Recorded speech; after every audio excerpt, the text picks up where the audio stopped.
Bonjour, moi ça fait depuis que j'ai 16 ans que je tire au tarot et ça fait depuis toutes ces 10 années-là que je me rends compte qu'il y a trois cartes qui font vraiment peur au monde et que quand je les tire, les personnes deviennent un peu blêmes puis tout de suite tu sens qu'ils se ferment un peu. Mais je suis ici aujourd'hui pour les démystifier parce que je trouve que c'est des cartes qui amènent justement un changement et qui nous font évoluer beaucoup.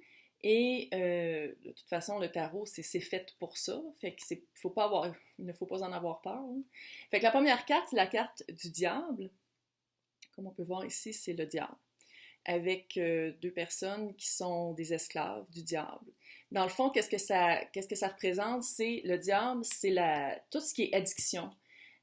Ça peut être addiction aux drogues, sexe, alcool, ça peut être addiction au magasinage, ça peut être addiction au deck de tarot.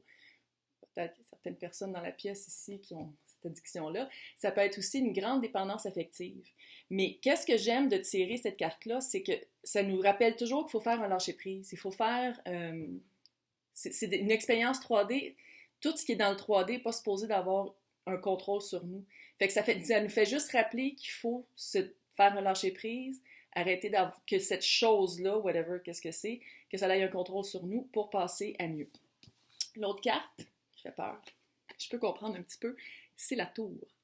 Comme on voit ici, il y a du monde qui se pitche en bas de la tour parce qu'il y a comme une espèce de foudre divine qui vient briser la tour. Donc, la tour, dans le fond, c'est juste c'est un événement qui arrive hors de notre contrôle, qui vient tout chambouler, qui vient tout bouger la fondation sur laquelle on pensait qu'on était et qui rase tout pour qu'on reconstruise à neuf. Puis je trouve que c'est ça que j'aime de cette carte-là, c'est que dans le fond, c'est de l'intervention divine, puis c'est surtout que une fois que ça arrive, c'est supposé d'arriver, puis t'es supposé d'être mieux après, puis t'es supposé d'évoluer puis de grandir avec ça. Fait que moi, je l'aime beaucoup cette carte-là quand ça arrive, parce que c'est supposé d'arriver, puis non seulement c'est de l'intervention comme de l'univers, mais en plus, ça nous fait toujours changer, ça nous fait grandir.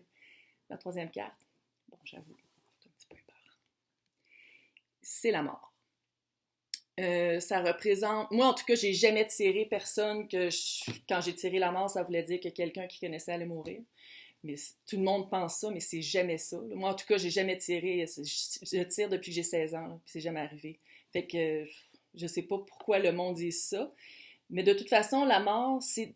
Moi, je l'aime, cette carte-là, parce que dans le fond, ça veut juste dire que il y a quelque chose qui va arriver, qu'on n'aura pas le choix de se transformer, qu'on n'aura pas le droit de faire, on n'aura pas le choix de faire un deuil par rapport à une situation, à une personne, puis que tout ce que ça fait, c'est que ça va nous amener ailleurs, puis ça va nous amener vers quelque chose de mieux.